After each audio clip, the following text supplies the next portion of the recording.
दोस्तों, हरियाणा और जम्मू कश्मीर को लेकर चुनावों की तारीखों का ऐलान हो चुका है। अब आपको आज अपना चैनल यानी टाइम्स एक्सप्रेस दिखाने जा रहा है हरियाणा में जो चुनाव का ऐलान हुआ है, क्यों उसने बीजेपी की धुकधुकी क्यों बढ़ा दिया है। क्योंकि हाल ही में जो लोकसभा चुनाव हुए उसके बाद से ही अनुमान लगाया जा रहा था कि भारतीय जनता पार्टी हाफ हो सकती है। लेकिन आज का हमारा ये जो ओपिनियन है ये आपको भी चौंका कर रख देगा। भारतीय जनता पार्टी, कांग्रेस, जेजेपी, इनेलो और निर्दलीय जो वहां के मजबूत स्तंभ रहे, खासकर मनोहर लाल खट्टर और नायब सिंह सैनी सरकार के, उनके साथ क्या कुछ होने जा रहा है आज हम अपने इस ओपिनियन में आपको दिखाने जा रहे हैं। इस वीडियो को आखिर तक देखिएगा।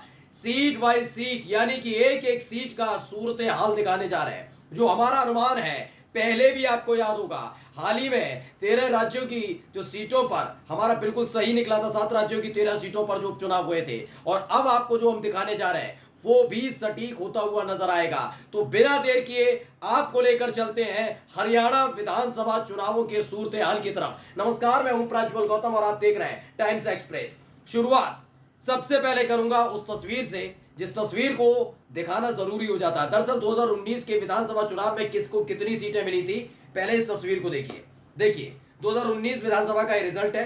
बीजेपी को 40, कांग्रेस को 31 सीटें मिली थी, जेजेपी को 10 सीटें यानी दुष्यंत चौटाला की पार्टी को 10 सीटें, इंडियन नेशनल लोक दल को 1 सीट, हलोपा जो गोपाल कांडा की पार्टी है उसको 1 सीट मिली थी, वहीं निर्दलीय 7 सीटें उन्होंने जीती थी। अब आप समझिए 90 सदस्यीय विधानसभा वाला है हरियाणा। ऐसे में सरकार बनाने के लिए कितने चाहिए? 46 किसी को भी पूर्ण बहुमत नहीं मिला था। बीजेपी इतराती रहे लेकिन नहीं मिला था। किंग मेकर कौन बने? 2, जेजेपी या फिर निर्दलीय। हाल ही में सबको पता है जेजेपी ने यानी दुष्यंत चौटाला ने बीजेपी का साथ छोड़ा और ऐलान कर दिया कि बीजेपी की वजह से ही सबसे बड़ा नुकसान अगर हुआ है जेजेपी का तो बीजेपी की वजह से हुआ। लोकसभा चुनाव में ने कोई सीट नहीं जीत पाए। 5 सीट कांग्रेस, 5 सीटें बीजेपी ने जीती थी, यानी हाफ हो गई थी। 2019 में 10 सीटें जीती थी हरियाणा की, इस बार हाफ हो गए थे। अब देखिए यहां क्या हुआ है। पूर्ण बहुमत की सरकार की नहीं बन पा रही थी, जेजेपी के सहयोग से चल रही थी, आखिरी वक्त में छीना तो निर्दलीयों ने साथ दिया, सरकार चली, वो भी डगमगा रही है। लेकिन क्या चेहरा बदलने का असर पड़ेगा? क्या वाकई नायब सिंह सैनी के चेहरे का कोई असर पड़ा? वो हम आपको दिखाएंगे। सूरत हाल बिना देर किए मैं अपना ओपिनियन आपके सामने रखने जा रहा हूं। सबसे पहले देखिए, बीजेपी 25 से 28 सीटें जीत सकती है, यह हमारा अनुमान कहता है। लोकसभा चुनाव के जो नतीजे आए उसके आधार पर मैंने आपको यह दिखाया है कि मात्र 25 से 28 सीटें जीतेंगी। अभी रुकिएगा, क्योंकि कहां कहां ये हारने जा रहे हैं, कहां कहां इनको दिक्कतें होने जा रही है, वो कौन कौन से जिले हैं, कौन कौन सी लोकसभा सीटें हैं जहां की विधानसभा सीटों पर ये सिमट कर रह जाएंगे, सुपड़ा तक साफ हो सकता है, वो मैं दिखाने जा रहा हूं। सबसे पहले देखिए, भारतीय जनता पार्टी 25 से 28 सीटें जीत सकती है। कांग्रेस की बात करें तो 48 से 50 सीटें जीत सकती है, यानी पूर्ण बहुमत की सरकार बनने जा रही है। बस सबसे बड़ी बात यह याद रखिएगा, हाल ही में खबर आ रही थी कुमारी शैलजा नाराज चल रही है, कभी कोई नाराज चल रहा है। कांग्रेस को अपने अंदर से बिल्कुल बीजेपी वाली गुटबाजी को दूर रखना होगा। आसान है ये, 48 से 50 सीटें बहुत बहुत बहुत ज्यादा आसान है। अब आइए जेजेपी, दुष्यंत चौटाला की पार्टी, हाल ही में जो उन्होंने फैसला लिया उसका असर देखने को मिल सकता है। यानी जो 10 सीटें पिछली बार जीती थी इस बार बढ़त हो सकती है, 10 से 12 सीटें जेजेपी जीत सकती है, क्योंकि उन्होंने सीधे सीधे आगे आकर कह दिया कि बीजेपी के साथ जाना उनकी सबसे बड़ी गलती थी। हाल ही में उन्होंने ऐलान किया कि वो कांग्रेस का समर्थन करेंगे। चूंकि कांग्रेस के प्रति सहानुभूति की लहर है तो जेजेपी का यह बयान काम करता हुआ नजर आ सकता है। अगर ये लोकसभा चुनाव से पहले दे देते तो कुछ ना कुछ असर पड़ता हुआ नजर आता। फिलहाल क्या हुआ आगे देखिए, इनेलो 0 से 2 सीटें इजाफा भी हो सकता है, क्योंकि 1 सीट पिछली बार जीती थी। हमारा अनुमान कह रहा है कि इनेलो 0 पर सिमट कर रह सकती है, या फिर उसे इजाफा हो सकता है 1 सीट का, यानी 2 सीटें वो जीत सकती है। हलोपा की अगर हम बात करते हैं, हलोपा इसलिए और ज्यादा जरूरी हो जाता है दोस्तों कि 1 सीटें जीत सकती है, और ऐसा ही हालात निर्दलीय प्रत्याशियों का भी है, यानी जीतेंगे लेकिन कितने पता नहीं, क्योंकि इस बार हरियाणा की जनता त्रिशंकु बनाने के मूड में नहीं है। वो चाहती है कि एक पूर्ण बहुमत की सरकार चले, जैसे हमने बीजेपी पर भरोसा किया था वैसे ही हो, और निर्दलीय प्रत्याशियों की वजह से हालत ज्यादा खराब हुई, क्योंकि एक भरोसेमंद सरकार नहीं चल पाई। अब ये जो हमने आपको सिनेरियो दिखाया है कैसे कहां क्यों होने जा रहा है, अब जरा खबर की तरफ चलते हैं, जरा लोकसभा चुनाव के परिणाम देखते चलिए। सबसे पहले अंबाला सीट की बात करते हैं। अंबाला लोकसभा, यहां पर कांग्रेस के वरुण चौधरी जीते। पहले तो अंबाला लोकसभा सीट की बात कर लें। ये यहां पर 9 विधानसभा की सीटें हैं। जी हां, अंबाला लोकसभा में 9 विधानसभा की सीटें। सबसे ताज्जुब की बात मानिए, अच्छा, सारी की सारी जितनी लोकसभा की सीटें हैं, 10 लोकसभा की सीटें हैं हरियाणा में, और सब पर सारी लोकसभा में 9 विधानसभा की सीटें हैं। तो अंबाला की सीट पर आता है 9 विधानसभा। क्या हुआ था इस बार? कांग्रेस के वरुण चौधरी जबरदस्त तरीके से जीते, बीजेपी की बंटो कटारिया हार गई। माना जा रहा है अंबाला सीट पर असर पड़ेगा, कांग्रेस प्रचंड बहुमत से यहां पर 9 की 9 सीटें निकाल सकती है। खबर क्या है अगली? कुरुक्षेत्र लोकसभा सीट, यहां बीजेपी जीती, नवीन जिंदल सिर्फ 29,000 वोटों से जीते हैं।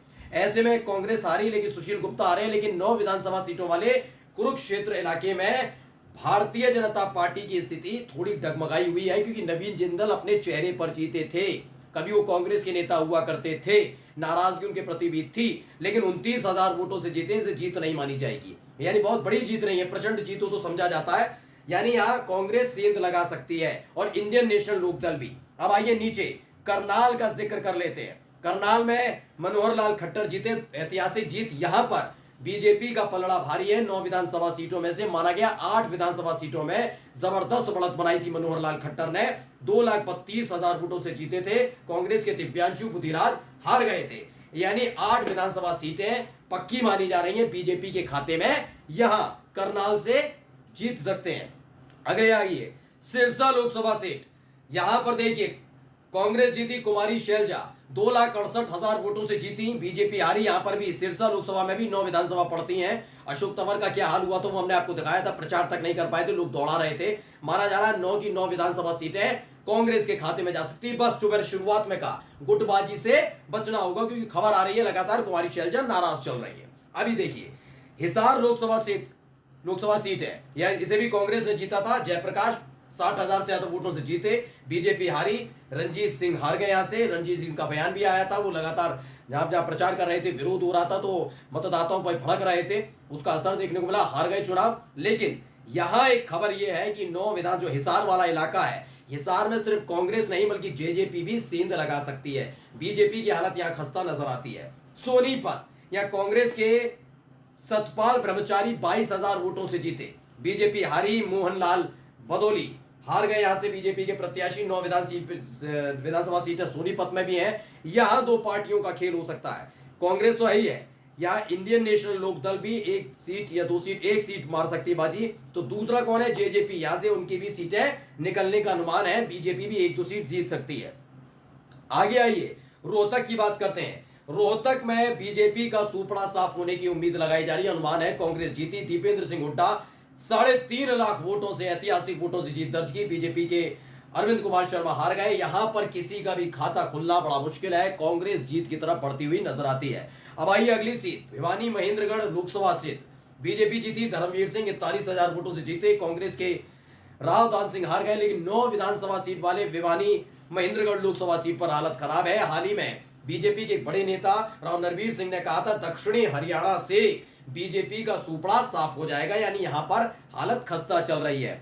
अब आइए गुरुग्राम इलाका, राव इंद्रजीत सिंह 75,000 वोटों से जीते।